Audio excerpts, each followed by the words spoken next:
विठ्ठलाचे गाडे कळी काळ पाया पडे, करती घोष जय जयकार जळती दोषाचे डोंगर.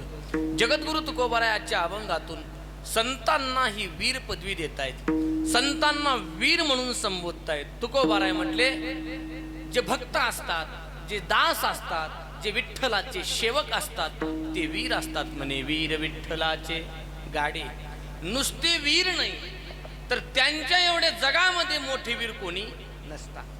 संतांनी एवढं मोठं कोणी नाही म्हणतात. संत हे वीर आहेत आणि नुसते वीर नाहीत, सामान्य वीर नाहीत तर ते असामान्य वीर आहेत.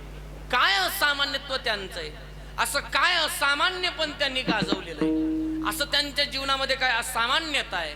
तर तुकोबाराय म्हटले जगातली लोक पायावर पडतात त्याला वीर म्हणतात, त्याला लहान सहान वीर म्हणतात. पण प्रत्यक्ष काळाने सुद्धा ज्यांच्या चरणावरती नतमस्तक व्हावं, ज्यांच्या समोर हार पत्करावी असे संत महावीर असतात. वीर विठ्ठलाचे गाडे कळी काळ पाया पडे. कळी काळानं सुद्धा पायावरती लोटांगण घालावं, कळी काळाने सुद्धा झुकावं ज्यांच्या समोर, असं शौर्य त्यांच्याकडे, असं वीरता त्यांच्याकडे आहे. म्हणून तुकोबाराय त्यांना वीर म्हणतात. आता वीर ज्या अर्थी म्हणतात त्या अर्थी त्यांच्यामध्ये काहीतरी असे लक्षणे असले पाहिजे. वीर असण्याकरता एखाद्या गोष्टीची उपमा देत असताना ज्या गोष्टीची उपमा आपण देतोय त्याची लक्षणं त्याच्यामध्ये दिसली पाहिजेत, त्याच्यामध्ये दिसली पाहिजेत. तसं तुकोबाराय उपमा देत आहे, उपमा देतात. आपण म्हणतो ना आईची माया सागरा सारखी आहे, आईची माया सागरा सारखी आहे. म्हणजे लक्षात घ्या, आईच्या मायेला सागराची उपमा दिली जाते. कशा करता दिली जाते? सागरामध्ये जे लक्षण आहेत, जे गुण आहेत ते आईच्या मायेमध्ये असले पाहिजेत. काय सागराचे गुण आहेत? तर सागर कसा आहे? विशाल आहे. सागर कसा आहे? विशाल. तशी आईची माया कशी आहे? विशाल आहे. सागराचं पाणी कसं आहे? गहर आहे, गहर. किंवा म्हणतात त्याला सागराच्या पाण्याचा अंत लागत नाही, सागराच्या पाण्याची खोली मापता येत नाही. तसं आईच्या मायेची, आईच्या प्रेमाची खोली मापता येत नाही. आईच्या मायेचं जे खोलपण आहे, आईची माया किती गंभीर आहे हे मापता येत नाही. म्हणून आईच्या मायेला सागराची उपमा देतात, आईच्या प्रेमाला आभाळाची उपमा देतात. हे सर्व काही जे उपमा देतात, उपमा तेव्हाच दिली जाते जेव्हा त्या गोष्टीची लक्षणाने एकत्रितपणा करू शकतो आपण, तेव्हा त्या गोष्टी उपमेला पात्र होतात. तसं तुकोबाराय ज्या अर्थी संतांना वीर म्हणतात, वीर कोणाला म्हटलं जातं तर वीर हे जे युद्ध करतात त्यांना वीर म्हटलं जातं. जे लढतात, जे झुंजतात, आपल्या भाषेमध्ये जे युद्ध करतात, भांडण करणाऱ्याला वीर म्हणता येत नाही, त्याला भांडखोर म्हणतात. त्याला काय म्हणतात? त्याला काय म्हणतात? भांडखोर. असे भांडखोर गावगाव भरपूर आहेत, वीर नाहीत महाराज. भांडखोर म्हणजे उगा एकमेकाचं कालर धरून वीर होता येत नाही. वीर त्यालाच म्हणतात ज्याच्यामध्ये त्याचंही कल्याण होतं आणि समाजाचंही कल्याण होतं. विठ्ठल विठ्ठल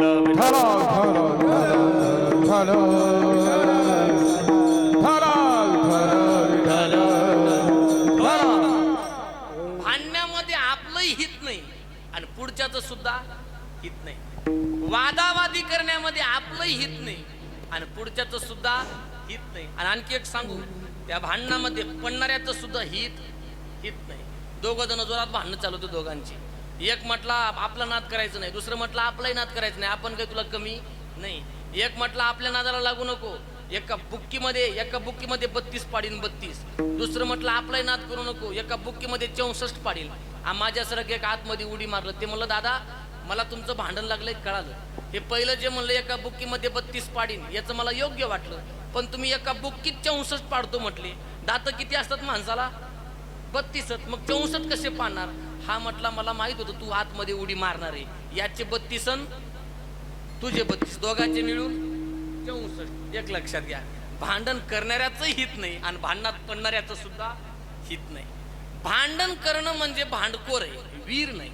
मग वीर त्याला म्हणतात जो समाजाकरता झुंजत असतो, वीर त्याला म्हणतात जो देशाकरता झुंजत असतो, वीर त्याला म्हणतात जो शत्रूंसोबत झुंजत असतो. विठ्ठल विठ्ठल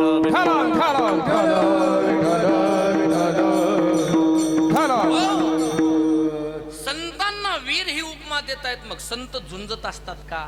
महाराज म्हटले झुंजत असतात. झुंजार ते एक विष्णुदास जगी.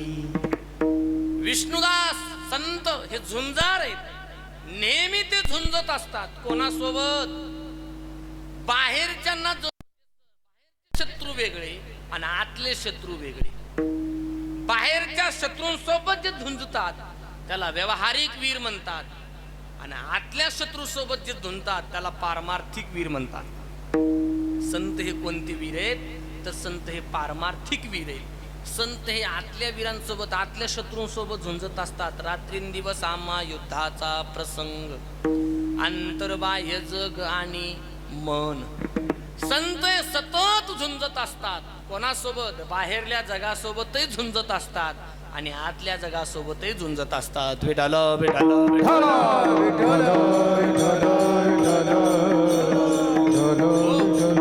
आणि म्हणून ज्यांच्यासोबत संतांची झुंज चालू आहे, ज्यांच्यासोबत त्यांची लढत चालू आहे, ते सामान्य प्रतिपक्षी नाही, ते सामान्य विरोधक नाहीत, ते सामान्य शत्रू नाहीत, किंवा ते सामान्य गनिम नाहीत. गनिम शब्दाचा अर्थ काय? विरोध, विरोधक. गनिम काय सामान्य नाही. या गनिमांनी मोठमोठ्यांना लोळवलंय महाराज. संत ज्यांच्या सोबत झुंज देत आहेत त्या गनिमांनी मोठमोठ्यांना लोळवलंय. हा गनिम कोण आहे? एक तर काळ आहे आणि दुसरा कली आहे. दोन गनिम, किंवा या दोन्हींना कळी काळ एकत्र आणलंय महाराजांनी. कळी काळ पाया पडे, त्यांच्या सोबत युद्ध करून संतांनी त्यांना आपल्या पायावरती लोळवलंय. कोणाला? कळीलाही लोळवलंय आणि दुसरं काळालाही लोळवलंय. आणि आपण सर्वजण त्यांच्यासोबत युद्ध करू शकत नाही, कारण ते आपल्यापेक्षा खूप मोठे आहेत. आपण कधीच हारलोय त्याच्या समोर. एक कळीच्याही समोर आपण हारलोय आणि काळाच्या समोर सुद्धा आपण हारलोय. पण संतांनी कळीलाही हरवलंय आणि दुसरं काळाला सुद्धा हरवलंय. प्रयाण काळे देवे विमान पाठविले, कलीच्या काला माझी अद्भुत वर्तले. हे कलीचं काळ, आणि म्हणून संतांनी त्यांना आपल्या चरणावरती लोळवलंय. कळी काळ पाया पडे म्हणून वीर म्हणतात. आता ऐका, वीर जेव्हा युद्धामध्ये लढण्याकरता जातो, जेव्हा आपली इंडियन आर्मी, भारताचं सैन्य युद्ध करण्याकरता जातं, तेव्हा जय जयकार करतात. भारत माता की म्हणतो की नाही आपण? हा.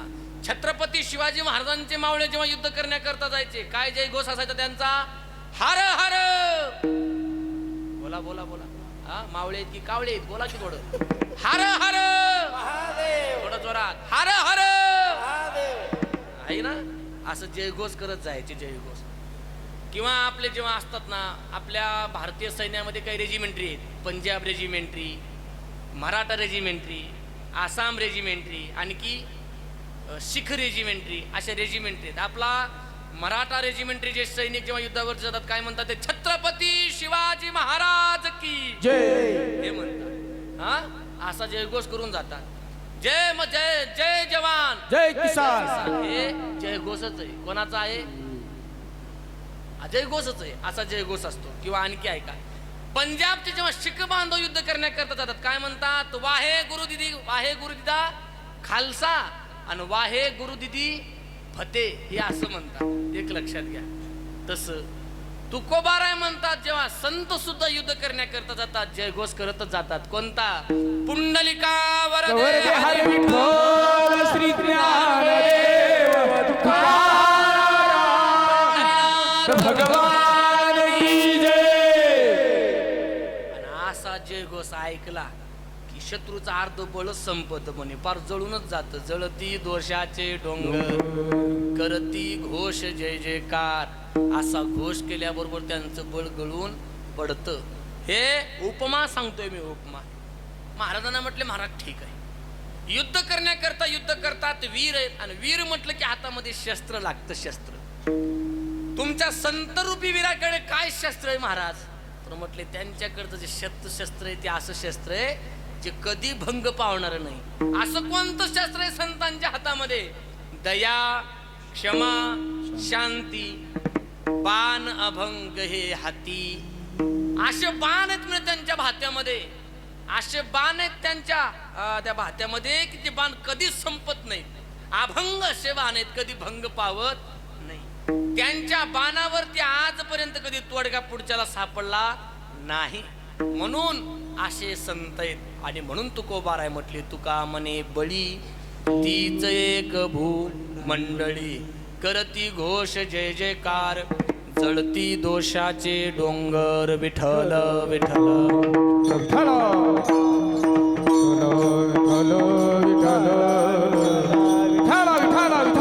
विठ्ठल विठ्ठल विठ्ठल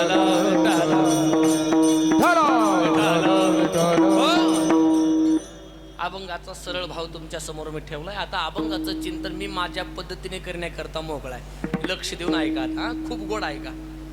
प्रतिवर्षाप्रमाणे चालत असणारा श्री योगीराज गजानन बाबांच्या या पावन दरबारामध्ये गुंटूर वासियांच्या वतीने प्रतिवर्षाप्रमाणे हा एक भव्य दिव्य असं गोड आयोजन या ठिकाणी यंदाही करण्यात आलेलं आहे. आणि या सप्ताहातील आजची ग्रामस्थांच्या वतीने, कमिटीच्या वतीने हे 5व्या दिवसाची कीर्तनरूपी सेवा त्यांनी माझ्याकडे सुपूर्द केलेली आहे. मनापासून आभार, अभिनंदन या ठिकाणी मी व्यक्त करतो.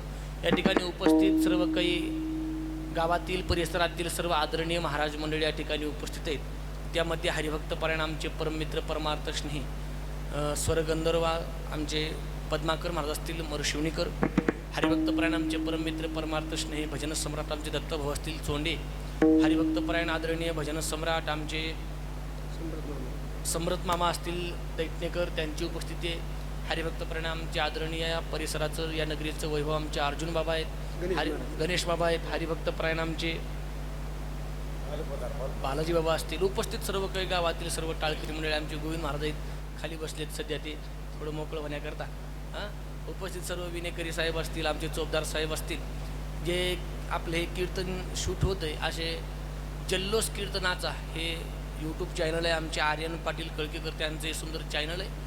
या चॅनलवरती आपल्याला हे संपूर्ण कीर्तन प्रसारित होणार आहे, हे पाहायला भेटणार आहे. एक लक्ष द्या, हे चॅनल सबस्क्राईब करून घ्या, म्हणजे आपल्याला हे चॅनल पाहता येईल. परत ऐका एकदा, नाव जल्लोष कीर्तनाचा हे यूट्यूब चॅनल आहे. मृदंगाकरता ज्यांची गोड अशी सिस्टम आहे, असे हरिभक्तपरायण आमचे परम मित्र परमार्थ स्नेही आमचे माधव महाराज असतील हटक्याळकर, त्यांनाही द्यावे तेवढं धन्यवाद.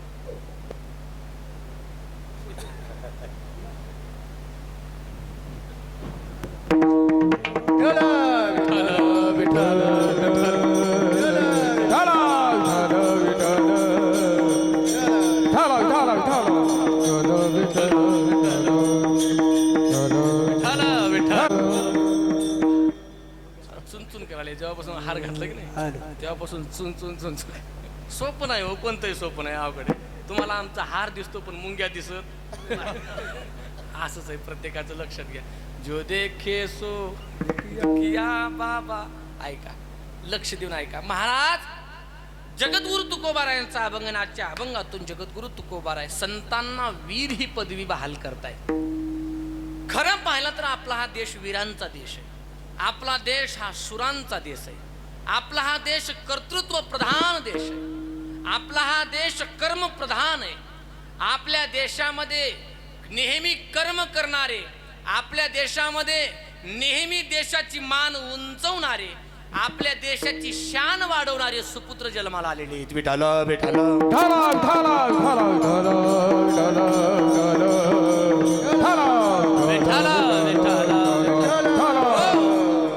एक एक आमचा देश हा अखंड भारत देश. आणि अखंड भारत देशामध्ये अशा प्रत्येक राज्यामध्ये असा एक योद्धा जन्माला आलाय, ज्या योद्ध्याने आपल्या देशाची मान उंच केलेली. उंच परकीयांचे आक्रमण, शत्रूंचे आक्रमण, गनिमांचे आक्रमण छातीवरती घेऊन आपल्या देशाकरता ढाल म्हणून आपलं जीवन समर्पित केलंय. अशा वीरांचा, अशा हुतात्म्यांचा हा देश आहे. आणि म्हणून कर्मप्रधान असणारा हा देश, शौर्य प्रधान असणारा हा देश. पण अलीकडच्या काळामध्ये कुठंतरी अशा शौर्यतेचा, अशा वीरतेचा आपल्याला विसर पडत चाललाय. आणि कुठंतरी आम्ही आमची संस्कृती गमावत चाललोय. आम्ही आमचं जे मागचं आहे ना इतिहास, हा विसरत चाललोय. आणि म्हणून पुढच्या पिढीला आपला इतिहास, आपलं शौर्य आणि आपली वीरता लक्षात राहावी म्हणून सेवेकरता घेतलेला हा अभंग. विठ्ठल विठ्ठल विठ्ठल विठ्ठल विठ्ठल विठ्ठल विठ्ठल विठ्ठल शास्त्रांनी नेहमी आमच्या संतांनी आम्हाला लढायला शिकवलंय, झुकायला शिकवलं नाही. संतांनी नेहमी आम्हाला सांगितलंय, बाबा छातीचा कोट करा. बाहेरचे शत्रू असतील नाहीतर आतले शत्रू असतील, यांच्या समोर समर्पण करू नका, यांच्या समोर झुंज देत राहा. हे संतांनी शिकवलंय आणि साहित्यकारांनी सुद्धा शिकवलंय. शूर आम्ही सरदार आम्हाला काय कुणाची भीती, हे शिकवलंय आम्हाला. किंवा राष्ट्रसंत तुकडोजी महाराज म्हणतात, मराठे शूरवीरानो निकामा स्वस्त का बसला. शिवाजी शिवबा म्हणताना रायगडी छत्रपती झाला. मराठे शूरवीरानो निकामा स्वस्त का बसला. हे संतांनी असतील किंवा कोणत्याही मार्फत आमच्यामध्ये हे नेहमी शौर्य जागं केलंय.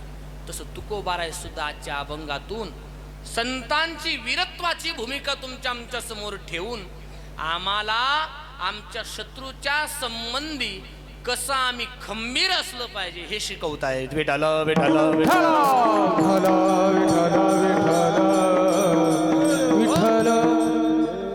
तसे आपल्या देशामध्ये भरपूर वीर होऊन गेले. वीरांची ही भूमी, ही वीरांची खाण आहे. काय आहे? वीरांची खाण. या मातीमध्ये मातीच्या कणाकणामध्ये ताकद आहे की आजही या मातीच्या कणातून वीर जन्माला येतात, आजही या मातीतून शूर जन्माला येतात. भारतामध्ये जेवढे वीर शूर जन्माला आले तेवढे जगात कुठं जन्माला आले नाहीत. भारतामध्ये भारताची भूमी तिघांनी उंचावलेली आहे. एक पतिव्रता स्त्रियांनी, दोन संतांनी आणि तीन शूरवीरांनी. या तिघांनी भारताची मान उंच केली आणि तिघांनी भारताची मान खाली घातली. कोण? एक कपट्यांनी, दोन गद्दारांनी आणि तीन क्रूरांनी. विठाल विठाल विठाल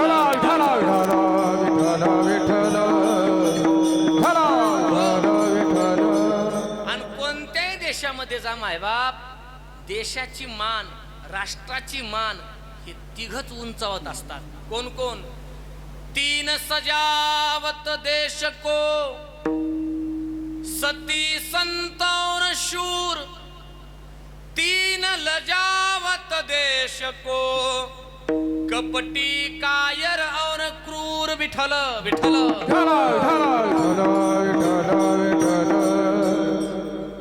तिघ जण असे असतात की देशाची मान उंच करत असतात आणि भारताची तिघांनीच मान उंच केली. कोण कोण? सती म्हणजे पतिव्रता स्त्री. स्त्रीचे 4 प्रकार बरं का, स्त्रीचे 4 प्रकार. ऐका, लक्ष देऊन ऐका. शास्त्रामध्ये असे आलेले वर्णन. घराघरामध्ये जे स्त्री आहेत त्या स्त्रियांमध्ये 4 प्रकारच्या स्त्री असतात. एक कजाक, 2 सती, 3 साध्वी आणि 4 पतिव्रता. या 4 प्रकारच्या स्त्री आहेत. 4 प्रकारच्या स्त्रिया. कोणती स्त्री घराची मान उंचवते, कोणती स्त्री माणसाची मान उंचवते, लक्ष देऊन ऐका. पहिली स्त्री कजाक. पुरुष मंडळी लक्ष देऊन ऐका बरं का. आता यातली आपली कोणती आहे आपलं आपलं ठरवा, एकमेकाला सांगू नका. लक्ष देऊन ऐका. एक महिला मंडळ, तुम्ही थोडं शांत व्हा आता 5 मिनिट, तुम्ही काय मनावर घेऊ नका. एक कजाक. कजाक कोणाला म्हणायचे गोविंद महाराज माहित आहे का? नवऱ्यानं बोललं की जे नवऱ्यावरच धावून जाते की नाही, तिला काय म्हणायची? बोला बोला, काय म्हणायची? कजाक कजाक कजाक म्हणायची तिला, कजाक. दुसरी आहे सती. पती गेल्यानंतर जी जगणंच मान्य करत नाही ती सती. पतीचं देहावसन झालं की तिला जगण्याची इच्छाच राहिली नाही, तिला काय म्हणायचं? सती. तिसरी आहे साध्वी. लक्षात घ्या, आता सती प्रथा बंद झाली, आपल्याकडे सती वगैरे काही राहिलं नाही. ऐका. तिसरी आहे साध्वी. साध्वी काय असते? साध्वी पतीला जी देवासारखं पूजते, पतीला जी देवासारखं सन्मान करते, तिला म्हणायचं साध्वी. आणि चौथी आहे पतिव्रता. पतीलाच जे देव मानते तिला म्हणायचं पतिव्रता. मला 2 मिनिटं सांगा, यापैकी आपली कोणती आहे?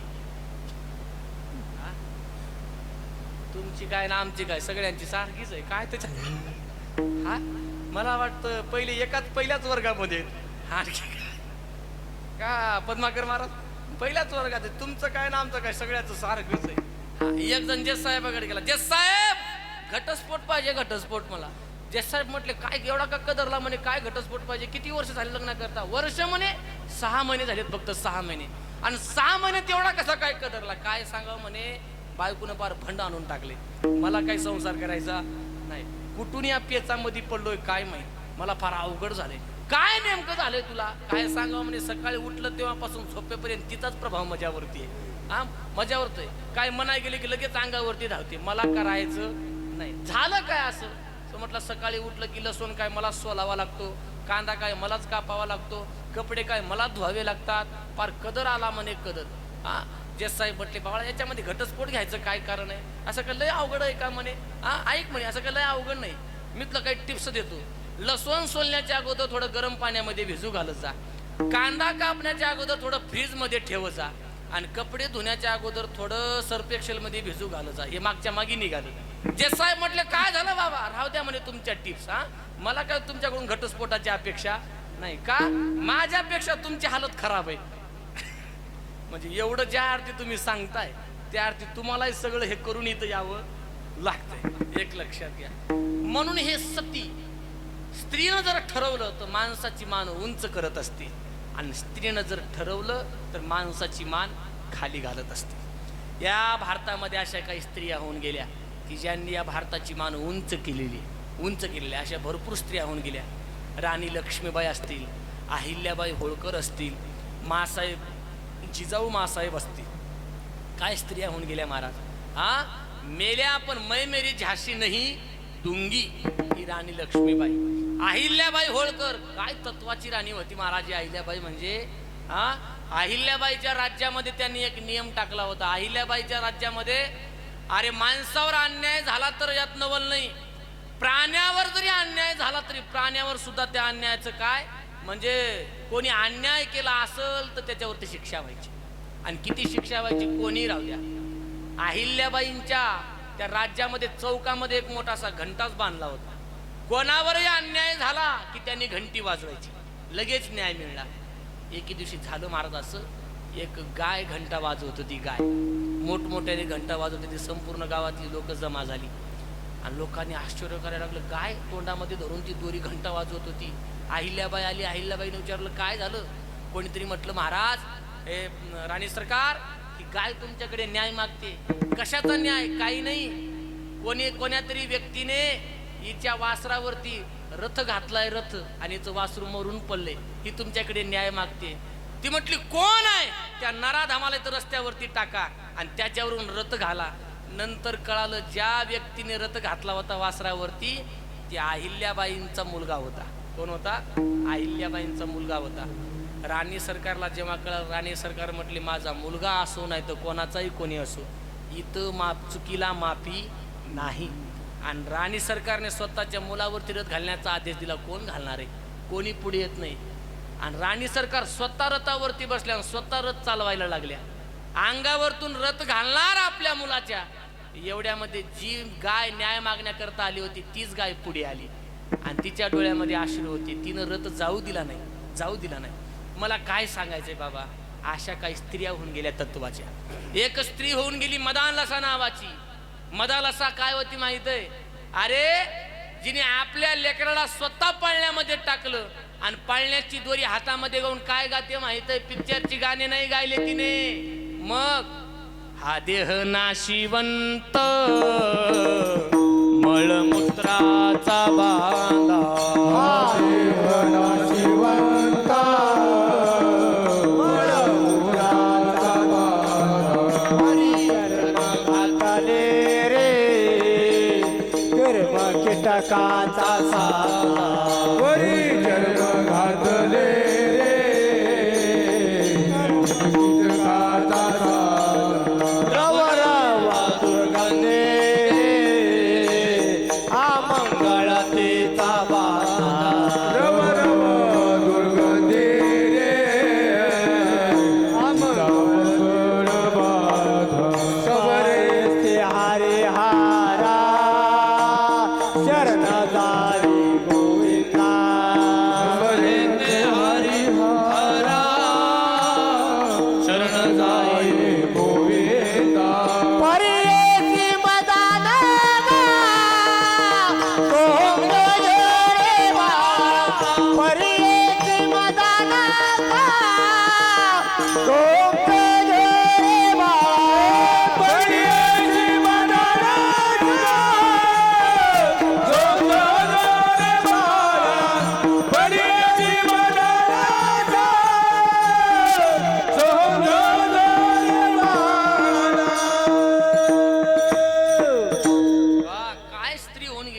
काय सती होऊन गेली. हा देह नाशिवंत आपल्या लेकराला पाळण्यामध्ये टाकून हातात दोरी धरून अशी दोरी हलवायची उपदेश केला. आणि असा उपदेश केल्यानंतर मुलं चांगली जन्माला येतात. अशी स्त्री होती. आणि म्हणून भारताची मान ही स्त्रियांनी उंचावलेली. स्त्रिया उंचावता. मीराबाई, बहिणाबाई, परत भक्त चांगुना, काही श्रेष्ठ स्त्रिया होऊन गेल्या. आपला काही देश अशा कच्च्या स्त्रियांचा नाही. माता भगिनींना माझी विनंती राहील, तुम्ही काही कच्च्या नाहीये. खरं तर या भारताला घडवण्यामध्ये तुमचा खूप मोठा भाग आहे, खूप मोठा भाग आहे. फक्त एक झालंय आता असं, तुम्ही तुमचं श्रेष्ठत्व विसरला. तुम्ही तुमचं काय आहे इमेज, तुम्ही तुमचं मागचा जो इतिहास आहे तो विसरलाय. आणि फक्त शृंगार, नटनन, सजनन या फॅशनच्या नादामध्ये आज भारतीय स्त्री एवढी बिघडली महाराज. आपल्या ग्रामीण भागामध्ये बरं आहे, आणखी आपल्या ग्रामीण भागामध्ये बरं आहे. आणखी आपल्या माता भगिनी, जुन्या माता मागली आचरणाच्या दृष्टीने एवढ्या श्रेष्ठ आहेत. आणखी डोक्यावरचा पदर खाली पडू देत आपल्याकडे. आणखी आता राहू द्या, घेऊ नका डोक्यावरती जसा पलायचा, राहू द्या. मी सांगतोय, जुनं सांगतोय, आणखी मागे नाही. पण खरं तर आपला देश खूप संपन्न आहे. बसलीस अशी का स्वस्त भगिनी, फोड आता ललकारी, तू हिंद भूमीची नारी, तू हिंद भूमीची नारी, तू हिंद भूमीची नारी, तू हिंद भूमीची नारी. म्हणून भारताची मान स्त्रिया उंचवतात. सती, दोन संत, संतांनी भारताची मान नेहमी उंच केली. संतांनी नेहमी उंच केली. जर आपल्या देशामध्ये संत जन्माला आले नसते तर आज माणसात माणूस राहिला नसता. आजही माणसं माणसामध्ये आहेत. आजही माणसं माणसाला एकमेकाला मानून चालतात. कुठंतरी संतांच्या विचारांचा प्रभाव आपल्यावरती आहे. कुठंतरी आणखी आपल्याला संतांचे विचार आपल्या अंतःकरणामध्ये रुजलेले आहेत. आणि म्हणून संतांनी आपली मान उंचावलेली आहे. आणि तिसरी गोष्ट, आपल्या देशाची मान उंच केली ती शूरांनी आणि वीरांनी. सती, संत और शूर. आणि म्हणून वीराचं हा देश घडवण्यामध्ये एक मोठा भाग आहे. वीरांनी आपल्या रक्ताच्या थेंबावरती हा देश उभा केलाय. रक्त सांडलंय तेव्हा कुठंतरी हा आपला भारत देश उभा दिसतोय. आणि म्हणून वीरांना नेहमी मोठं प्राधान्य दिलेलं आहे. संतांनी सुद्धा वीरांचं खूप मोठं कौतुक केले. तुकोबारायाने शूरा साजती हत्यारे, असे काही इतिहासामध्ये मोठे वीर होऊन गेले. कोणकोणते वीर होऊन गेले? आता वीराचे प्रकार भरपूर आहेत. स्वातंत्र्यवीर काय होऊन गेले, त्याच्यानंतर काही त्यागवीर होऊन गेले, काही धर्मवीर होऊन गेले, काही बोला आणखी काही कर्मवीर होऊन गेले, काही दानवीर होऊन गेले आणि काही संतवीर होऊन गेले. विठाल विठाल विठ्ठल विठ्ठल विठ्ठल विठ्ठल.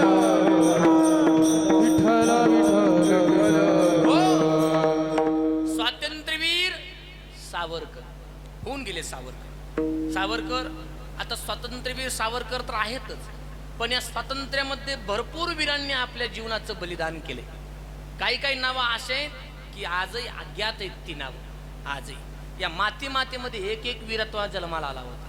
एक वीर. आओ बच्चे तुम्हें दिखाए झांकी हिंदुस्तान की, इस माती का तिलक करो ये धरती है बलिदान की. वंदे मातरम, वंदे मातरम, वंदे मातरम, वंदे मातरम. देखो मुल्क मराठों का यहाँ शिवाजी डोला था, मुगलों की ताकत को जिसने तलवारों पे तोला था. हर पर्वत में आग लगी थी, हर पर्वत एक शोला था. असे वीर इथं जन्माला आले. एक वीर त्या तोडीशी. चंद्रशेखर असतील, सुभाषचंद्र बोस असतील, भगतसिंग असतील. मेरा रंग दे बसंती चोला, मेरा रंग दे बसंती चोला. एक सामान्य पात्र याच्यामध्ये जन्माला आले. स्वातंत्र्याकरता ते झगडले. म्हणून त्यांना विसरून चालत नाही. जे देशासाठी लढले ते अमर हुतात्मे झाले. झगडली झुंजली जनता, मग स्वतंत्र झाली माता. हिम शिखरी ध्वज फडफडले जनसेवे जीवन दिधले. होती ना कविता आपल्याला? कविता होती ना? मग म्हणायचं, मस्त म्हणायचं असं. हा एक लक्षात घ्या, ही कविता आपल्याला होती. ही माणसं विसरून चालता येत नाही. काळाच्या ओघामध्ये आपल्या लेकरांना सुद्धा आपण हे सांगितलं पाहिजे. हा फेसबुकवर चॅटिंग करून, व्हॉट्सअपवर चॅटिंग करून देश स्वातंत्र्य झाला नाही. लेकरू रडल्यानंतर भगतसिंग सांगा, लेकरू रडल्यानंतर सुखदेव सांगा, लेकरू रडल्यानंतर राजगुरू सांगा. हातामध्ये मोबाईल देऊन लेकराचं वाटोळ करू नका. विठाला विठाला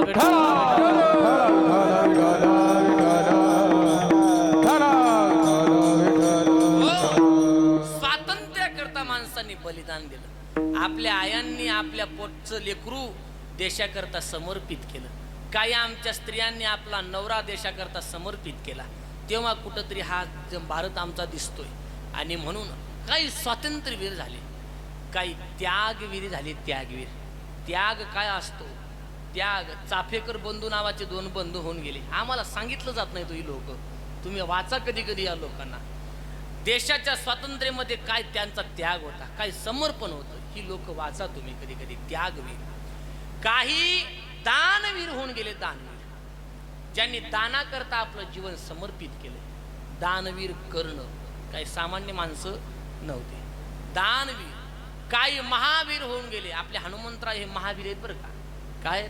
महावीर विक्रम बजरंगी, सुमती निवार सुमत कुमती निवार सुमती के संगी, कंचन बरन विराज सुवेसा, कानन कुंडल कुंचित केसा, हात वज्र और ध्वजा विराजे, कांदे मुंज जनेऊ साजे. असे काही महावीर होऊन गेले. महावीर. हनुमंतराय काय महावीर कमी नाहीत. हनुमंतराय कोणाला म्हणतात? हनुमंत मापळी दाढी रावणाची जाळी, दाढी रावणाची जाळी, दाढी रावणाची. हनुमंत महाबळी दाढी रावणाची जाळी, दाढी रावणाची जाळी, दाढी रावणाची जाळी. हनुमंत महाबळी रावणाची जाळी, जाळी. हनुमंत महाबळी रावणाची जाळी, जाळी. रावणाची जाळी, जाळी.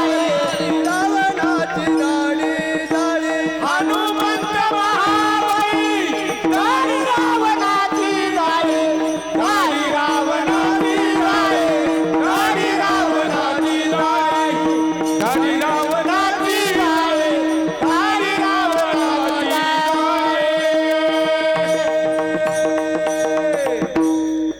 हनुमंतराय महावीर आहेत. त्याच्या गावात जाऊन त्याची दाढी जाळली. कोणाची? कोणाची? त्याच्या गावात जाऊन. हा का सामान्य माणूस? दाढीच जळून टाकली त्याची. हनुमंत महावीर आहे. हनुमंत किती महावीर आहेत माहिती आहे? हनुमंतराय मोठे ताकदीची गडी होती. रावणाला संपूर्ण विश्व घाबरायचं. रावण जर जेव्हा खांद्यावरती गदा टाकून निघाले की स्वर्गातले देव आपापले सिंहासन सोडून पळायचे. एवढा ताकदीचा रावण. चलत दशानन आवनी डोले. दशानन चालायला लागला की मही म्हणजे पृथ्वी डळमळ डळमळ डळमळ करायची. एवढी ताकद रावणाकडे. रावण खांद्यावरती गदा घेऊन निघाला की स्वर्गातले देवता पळून जायचे. कोणीतरी विचारलं कुठं चालला? तर रावण निघाला म्हणे. रावणाच्या तावडीत सापडणं सोपं नाही. का पळताय? रावणाच्या तावडीत सापडल्यानंतर रावण काही कमी मारणार नाही, कमी मारणार नाही. त्याचा मार सहन करणं सोपं नाही, म्हणून धावतोय म्हणे. असा किती मारतो रावण? ते म्हटले रावण मारल्यानंतर इतका मारतो म्हणे मरेपर्यंत मारतोच, पण आम्ही आमर आहे. आम्ही कसे? आमर. त्यानं किती जरी मारलं तर आम्ही काय मरणारे नाही, आणि मरणारही नाही, मार काय चुकणारा. म्हणून देवता सोडून निघून जायचे. पण असा हनुमंतरायाच्या समोर आला रावण एके दिवशी. आणि हनुमंतरायाला म्हटला, हे मरकटा तुझ्यासोबत युद्ध करायचे आपल्याला. हनुमंतराय म्हटले, कशाला उगनादाला लागला आपल्या तू? आपल्यात काही ताकद कमी नाही, आपल्याला माहित आहे. आपलं बरं चाललंय, चालू दे म्हणे. नाही नाही म्हटले, तुझ्यासोबत आपल्याला युद्धच करायचे. हनुमंतराय म्हटले, युद्ध काय करू नये, पण एका एका बुक्कीचं आपण युद्ध खेळू. काय करू? एका एका बुक्कीचं युद्ध खेळू आपण. रावण म्हटला चालते म्हणे मला तर दिवसभरच खेळायचं होतं, पण तूच एका बुक्कीचं युद्ध खेळायचंय म्हटला, एका बुक्कीचं युद्ध खेळू. मग रावण म्हटला हनुमंतरायाला मारा अगोदर तुम्ही. हनुमंतराय म्हटले नको नको अगोदर तू मार. का? कारण मी मारल्यानंतर तू दुसरी मारण्याकरता राहशीलच की नाही याची गॅरंटी. मी जर मारलो तुला तर तू दुसरी मारण्याकरता राहणार नाही, मला पक्क माहित आहे, म्हणून अगोदर तू मार. रावण म्हटला मी मारणार. आणि काय केलं रावणाने अशी श्वास एकत्रित केला, असं अंगामध्ये बळ आणलं, अशी बुक्की ताणली आणि एक मारुतीच्या पाठीमध्ये मारली बुक्की. अशी थोडी जोरदारच होती, थोडी कच्ची पडली. हा अशी मारली, फेसा येऊन रावणाने बुक्की मारली. पण हनुमंतराय का डगमगले, असे डोळेच पांढरे केले रावणाने. हनुमंतरायचं काही झालं नाही. हनुमंतराय शांत उभे, काहीच झालं नाही. हनुमंतराय ते रुद्र आहे, काहीच झालं नाही. मग आता त्याच्या अंगाला घाम फुटला. का? आपली तर बुक्की फेल गेली. आता बुक्की कोणाची? कोणाची? मारुतीरायाची बुक्की आहे. आणि मारुतीराय म्हटले रावणा झालं का म्हणे तुझं? झालं म्हणे. आता तू तयार होईल. आपली काय आली आता? झालो म्हणे, आता आलोय तुझ्या नशिबाला. अगोदरच यायला नाही पाहिजे, पण आलो म्हणे ना, आता माझं काही खरं. माझा रावण थांबला. हनुमंतरायाने अशी बुक्की धरली, जी अशी वरून आणली बुक्की. थांबा थोडं लवकर झाला आता. अशी बुक्की वर नेली आणि वरून असं खाली आणणार एवढ्यामध्ये हाताला ब्रह्मदेवच लटकत आले. अशी पुढे आले ब्रह्मदेव. हनुमंतरायाने पाहिलं तर ब्रह्मदेव. हनुमंतराय म्हटले देवा तुम्ही? हनुमंतरायाला म्हटले ब्रह्मदेवा बुक्की थोडी हलूच घ्या. का? तुमच्या हाताने याचा वध नाही. कोणाच्या हाताने? प्रभू रामचंद्राच्या हाताने वध आहे. थोडं दमानं मारा म्हणे. आता ते आलंय माझ्या नशिबाला, मी काय करणार? मी काय स्वतःहून मी कोणाच्या नादाला लागत? ते आलंय गिराईक माझ्या तरुण, आता तुम्ही दया दाखवा. हा. आणि हनुमंतरायाने उगं थोडी अशी बुक्की धरली, थोडीच अशी मारली. मारल्याबरोबर 10 कोस लांब जाऊन पडला रावण. तोंडाला फेस आलेला आहे, गरगर गरगर डोळेपर्यंत मूर्छित येऊन पडलाय. आणि उठल्यानंतर म्हटला रावण माझ्यापेक्षा तोडीचाच सापडलाय. जरा एक लक्षात घ्या, रावण काही सामान्य नव्हता, पण हनुमंतराय महावीर होते. हनुमंतराय महावीर होते. आणि म्हणून रामरायाच्या सेवका शरण आलो म्हणे तुका. तुकोबाराय हनुमंतरायाचं वर्णन करत असताना म्हणतात, काम बांधवडी काळ घातला तोडरी, दया माझे दंडवत कपी कुळे हनुमंत. आणि तसे काही वीर होऊन गेले, संत वीर. संतांमध्ये कोणते वीर होते? वीर्यावीर नावाचे संत होते. वीरांमध्ये सुद्धा जे त्यांचे वीर होते, असे काही गाडे वीर होऊन गेले संतांमध्ये. आणि त्याच संतांचं वर्णन तुकोबाराय अभंगाच्या पहिल्या चरणात. वीर विठ्ठलाची गाडे, वीर विठ्ठलाची गाडे, वीर विठ्ठलाची गाडे, वीर विठ्ठलाची गाडे, वीर विठ्ठलाची कळी काळ पाया पडे, वीर विठ्ठलाची गाडे, कळी काळ पाया पडे, कळी काळ पाया पडे. करती घोष जय जयकार, करती घोष जय जयकार. कळी काळ पाया पडे, कळी काळ पाया पडे, कळी काळ पाया पडे. जय श्रीराम. घोष जय जयकार, करती घोष जय जयकार. वीर विठ्ठलाचे गाणे, कळी काळ पाया पडे, कळी काळ पाया पडे, कळी काळ पाया पडे. वीर विठ्ठलाचे गाणे, कळी काळ पाया पडे, कळी काळ पाया पडे, कळी काळ पाया पडे.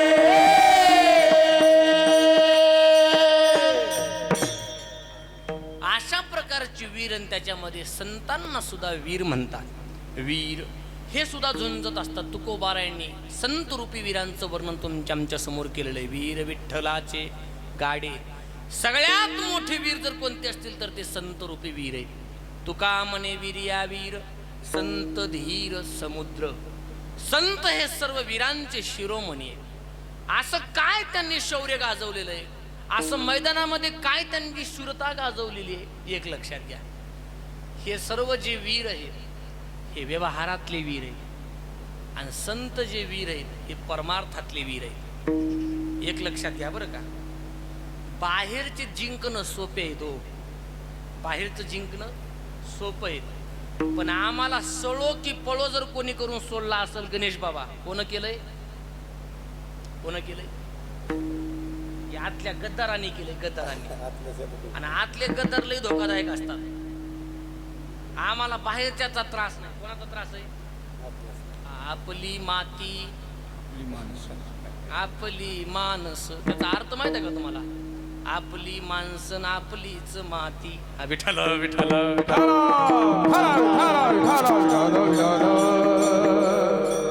आपली माणसं आपल्या विरोधामध्ये उभा टाकलं की त्याच्या एवढं मोठं शत्रू कोणता नाही का. बाहेरच्या लोकांना आपलं काही माहित नसतं, पण आतले जे असतात की नाही यांना खाना खुना सगळ्या आपल्या माहीत असतात, सगळ्या खाना. आणि यांनी ठरवलं की मातीच केली लोकांची. आणि म्हणून तीन लजावत देश को कपटी कायर और क्रूर. हे जे आतले गद्दार आहेत यांनी जर तोंड उघडलं की नाही मग हे मोठमोठ्यांना परेशान करतात, मोठमोठ्यांना. म्हणून आपण बाहेरच्या शत्रूंसोबत युद्ध करून जिंकू तरी शकतो यांना. का? बाहेरचे शत्रू आपल्याला माहित आहेत समोर. बाहेरच्या शत्रूचा आपल्याला योजना कळतात, तरी बाहेरच्या शत्रूंची नीती ओळखता येते, पण जे आतून जे पोखर करतात की नाही आपल्याला त्यांची नीती कळत नाही. गद्दार लई महाराज, गद्दारांचं लई विचित्र आहे. भारताला बाहेरच्या शत्रूंपासून चिंता नाही, भारताला बाहेरचा शत्रू संपवल याची चिंता नाही. भारताला संपवणारे शत्रू हे आतमध्ये आहेत, गद्दार. सतत देशाच्या विरोधामध्ये भुंकत असतात बघा, सतत. आम्ही इथलं खाणार, इथलं सर्व करणार, पण वंदे मातरम बोला बोला, वंदे मातरम इथं भुंकणार. इथून त्या फिलिस्तीनची चिंता करणार, इथून त्या बांगलादेशची चिंता करणार, पण बांगलादेशमध्ये हिंदू जळाला की तोंड चिळे चूप करून बसणार, बोलणार. यांची चिंता आम्हाला जास्त, या लोकांची. इथं भुंक आणं कसं आहे, आमच्या देशामध्ये भुंकणाऱ्याला स्वातंत्र्य माग.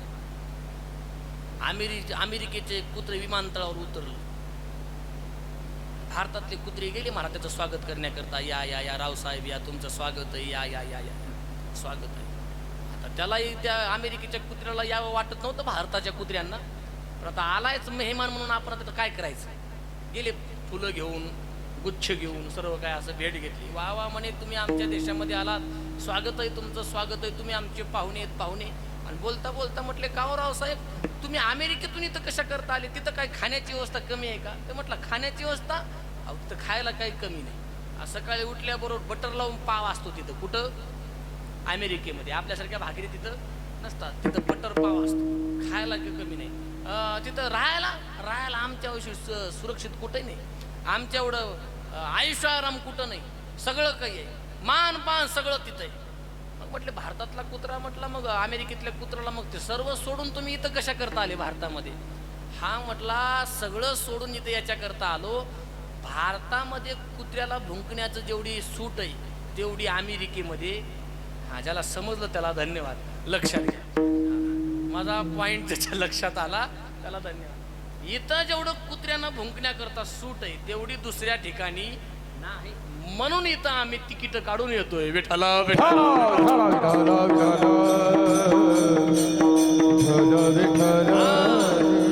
म्हणून बघा, लक्षात घ्या, आमचं घर तेव्हाच फुटतं, आमचं घर तेव्हाच संपतं जेव्हा आमच्या घरातला गद्दार निघतो.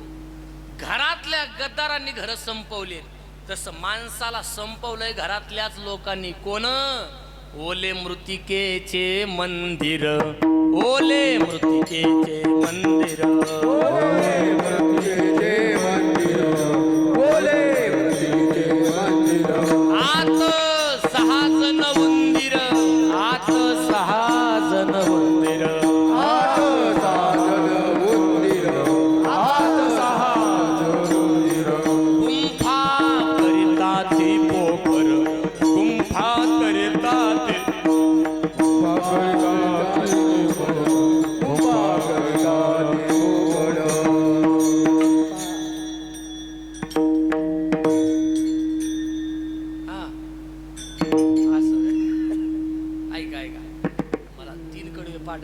तुमचं लक्षात येतं खूप गोड आहे सकाळ सकाळचं काकड्यामधलं प्रमाण ओले मृतिकेचे मंदिर आत 6 जण उंदीर गुंफा करिता ती पोखर काय म्हटले बाहेरचे गद्दार नाहीत आमच्या आतमध्ये 6 गद्दार बसलेत आम्हाला संपवण्याकरता आणि बाहेरचे शत्रू संपवणं हे मोठी गोष्ट आहेच पण त्याच्यापेक्षा मोठी गोष्ट जर कोणती असेल त्याच्यापेक्षा मोठं वीरता जर कोणती असेल त्याच्यापेक्षा मोठं शौर्य जर कोणतं असेल तर ते आतले शत्रू संपवणं आहे आणि त्याला मोठा शूर म्हणतात कोणाला जिंकावा संसार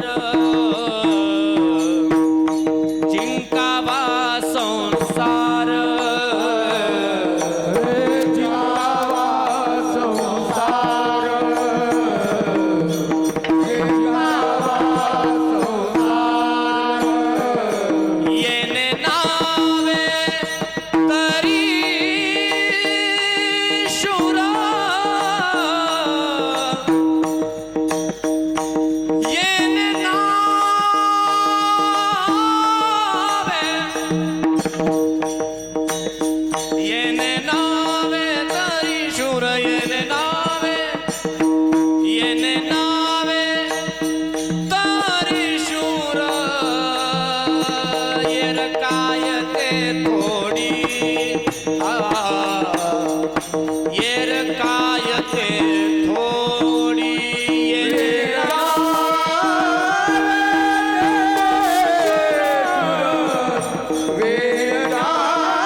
बाहेरच्या लोकांना जिंकणारा तर शूर आहेच पण ज्याने आतला संसार जिंकलाय जिंकावा संसार येणे नावे तरी शूर माणसं बाहेरून खूप मोठे असतात पण तरी सुद्धा संपतात आतल्या शत्रूला जिंकता आलं नाही भगवंताने सगळं दिलेलं असतं पण कुठंतरी काम संपत नाही कुठंतरी क्रोध संपत नाही कुठंतरी लोभ संपत नाही कुठंतरी अहंकार नडतो कुठंतरी वासना नडते आणि आशाने माणसं संपले आणि संतांनी त्यांना जिंकलंय संतांनी कोणाला जिंकलंय त्यांना जिंकलंय नाही तर येर काय ती बापुडी कीर अहंकाराची घोडी तुकोबारायांचं वचन आहे याला जिंकणं महत्वाचं बाकी जिंकणं काही तेवढं अवघड नाही बाकीचं जिंकणं खूप सोपं आहे पण हे आतले जिंकणं खूप अवघड आहे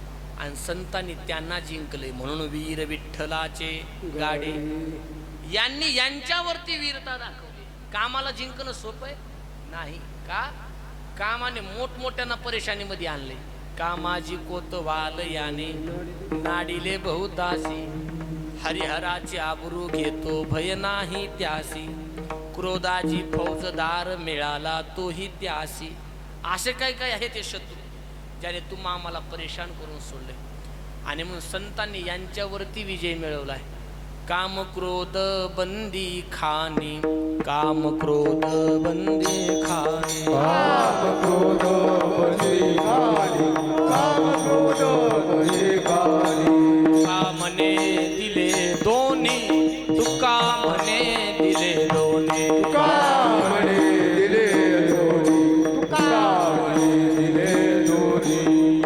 इंद्रियाचे धनी इंद्रियाचे धनी इंद्रियाचे धनी इंद्रियाचे धनी आम्ही झालो गोसावी झालो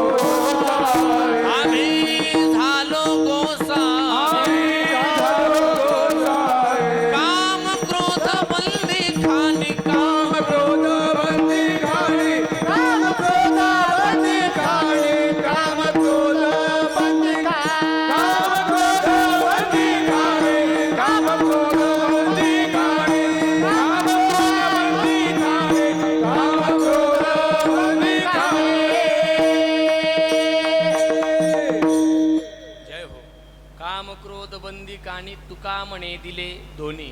आणि यांना जो जिंकतो तो खरा शूर आहे. मी सुरुवातीला एक प्रमाण दिलं बघा तुम्हाला. रात्रंदिवसा युद्धाचा प्रसंग. आंतर बाह्य जग आणि मन, बाहेरचंही जग यांच्यासोबतही आम्ही युद्ध करतो आणि आतल्या जगासोबतही आम्ही युद्ध करतो. आतलं कोणतं जग आहे? आतलं जग लई मोठं आहे. माणसाने आतलं जग ओळखलं की बाहेरचं जग ओळखायला उशीर लागत नाही. आणि आमचं तेच झालंय. आम्हाला आतल्या जगाशी काही देणं घेणं नाही. आमचा परमार्थ सुद्धा फक्त बाहेरच्या जगांकरताच आहे. आतल्या जगाशी आमच्या परमार्थाचं काही देणं घेणं नाही. एक सांगू, याला म्हणायचं आम्ही शरीराने देवाच्या जवळ गेलोय पण मनाने देवाच्या जवळ गेलो नाही. शरीराला परमार्थाचा गंध लागलाय, मनाला गंध लागला. हे ओळखायचं असेल तर असं ओळखा. ऐका, सकाळी उठल्याबरोबर काकडा करतो 4 वाजता उठून. हा, उठा जागे भारे आता, स्मरण करा पंढरीनाथा, धनदारा पुत्र जन, बंधू सोय रे पिशोन, जगजोगी जगजोगी जाग. ते सकाळी उठून 4 वाजता म्हणतो. सकाळी उठून आणि दुपारी 12 वाजता शेजारच्या रानामध्ये गुरं सोडतो. किती वाजता? दुपारी 12 वाजता. याला म्हणायचं शरीराने देवाच्या जवळ गेलाय, मनाने देवाच्या जवळ गेला नाही. नुसतं शरीराने जमत नाही, नुसतं बाहेरून जवळ जाऊन काय होणार नाही. आतलं महत्वाचं आहे. आतून आम्ही किती लांब गेलोय हे महत्वाचं आहे. आणि आज माणसं जवळ असून सुद्धा दूर वाटतात का? शरीराचं सामिप्य महत्वाचं नाही, मनाची समीपता महत्वाची आहे. विठाल विठाल.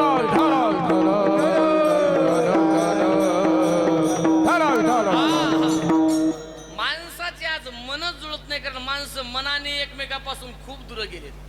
अगोदरचे घराचे दरवाजे जसे 2 असायचे आणि एकत्र येऊन मिटायचे, मिटून एक व्हायचे. आता घराचं दरवाजा फक्त एकच झाले.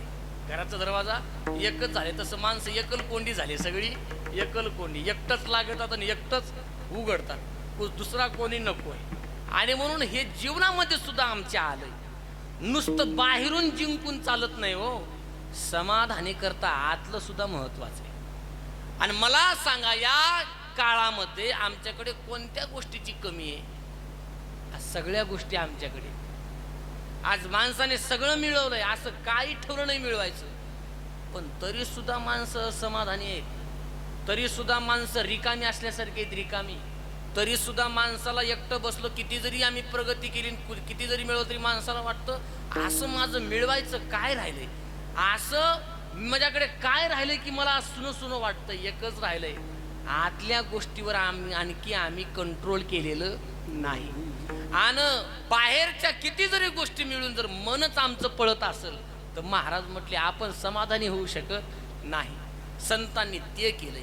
संतांनी अगोदर मनावरती विजय मिळवलाय, संतांनी आतल्या इंद्रियावरती विजय मिळवलाय, आतल्या जगावरती विजय मिळवलाय. म्हणून या वीरांपेक्षा तुकोबाराय म्हटले वीर विठ्ठलाचे गाढे. संत हे त्यांच्यापेक्षा मोठे गाढे वीर. काय असं त्यांनी केलंय? अशी शूरता कोणावरती दाखवलंय? महाराज म्हटले आपण लोकांवरती विजय मिळवतो. महाराज म्हटले संतांनी कळी काळावरती विजय मिळवलाय. कळी काळ पाया पडे, काळ गुलाम सलाम करी, तुकया घरी राबत. कळी काळाला पायावरती संतांनी लोळवलंय.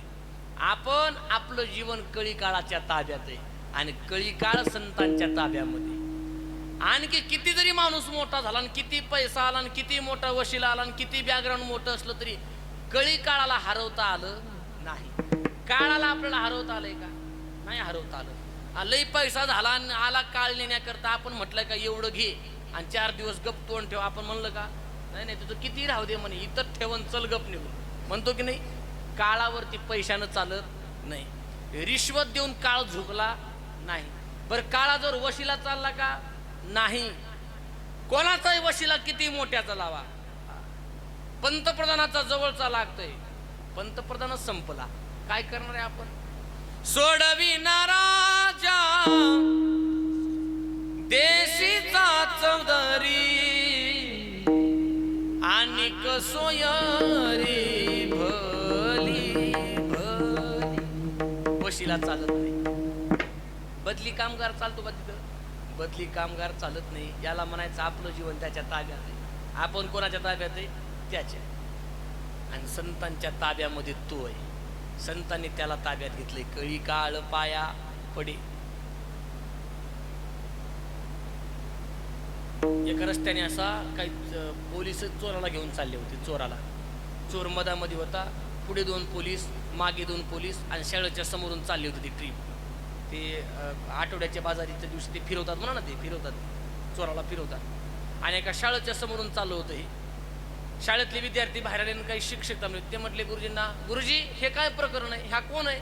2 पोलीस पुढे आहेत, 2 पोलीस मागे आहेत आणि मधामध्ये एक जण चाललाय, हात बांधून आहेत, सर्व काय बांधून आहे आणि कुठं चालले? गुरुजी म्हटले पोरांना, पोरो हे जे पुढचे 2 आहेत तर मागचे जे 2 आहेत नाहीत, हे सगळे पोलीस आहेत. हे पोलीस आहेत. आणि जे मधात आहे ना, मधात ज्याला हात बांधलेत, हा कोण आहे? हा चोर आहे म्हणे, चोर. आणि पोलीस घेऊन चाललेत. पोरांच्या डोक्यामध्ये पक्क बसलं. म्हणजे ज्याच्या पुढे पोलीस असतात, मागे पोलीस असतात आणि जो मधात असतो तो कोण असतो? बोला, चोर. हे पक्क बसलं पोरांच्या लक्षात. आणि काय 1 महिना आतमध्ये गेला आणि त्या शाळेमध्ये मंत्री आला. मंत्री आला. गाड्या बाहेर थांबल्या. पोलीस काही 5-50 पुढे, 5-50 मागे आणि मधात कोण होता जॅकेट घालून? बोला कोण होता? मंत्री. पोरांनी पाहिलं, पोरं धावतच कोणाकडे? हेडमास्टराकडे. गुरुजी काय झालं? आपल्या शाळेमध्ये मोठा चोर आला म्हणे. मोठा चोर आला. हा खरा तर मोठा चोर असतो. हा मोठा चोर आला. गुरुजी बाहेरून बघितले. गुरुजीने बघितलं जॅकेट घालून मंत्री आलाय. पोराला शांत केलं, गप्प बसा म्हणे. हा चोर नाही. हा कोण आहे? मंत्री आहे. गुरुजी आम्हाला का माहिती? तुम्हीच म्हटलेला पुढे पोलीस, मागे पोलीस आणि मधात जो असतो तो चोर. गुरुजी म्हटले तसं नाही. जे अगोदरचं प्रकरण होतं की नाही, पुढे 2 पोलीस, मागे 2 पोलीस, जे मधात होतं ते चोर कशा करता? त्या दोन्ही मागच्या पुढच्या पोलिसाच्या ताब्यामध्ये जो असतो त्याला काय म्हणायचं? चोर. त्याला काय म्हणायचं? आरोपी. पण याचं तसं नाही. याच्या पुढे 5-50 आहेत आणि मागे 5-50 आहेत. पण पोलिसांच्या ताब्यामध्ये हा नाही. याच्या ताब्यामध्ये पोलीस आहेत, सर्व पोलीस यंत्रणा आहे. तसं आपण काळाच्या ताब्यात आणि काळ संतांच्या ताब्यात. चोर पोलिसाच्या ताब्यात आणि मंत्र्याच्या ताब्यात पोलीस. याला म्हणायचं गणित. तसं तुकोबाराय म्हणतात, संतांनी काळावरती विजय मिळवलाय. काळावरती. कळी काळ पाया पडे. काळ संतांच्या पायावरती लोळतोय. असे हे मोठे योद्धे, असे मोठे शत्रूवरती सत्ता गाजवणारे आहेत, युद्ध करणारे आहेत. मग म्हटले ठीक आहे महाराज, युद्ध करण्याकरता जात असताना काय म्हणतात? अभंगाचं 2रं चरण. घोष जय जयकार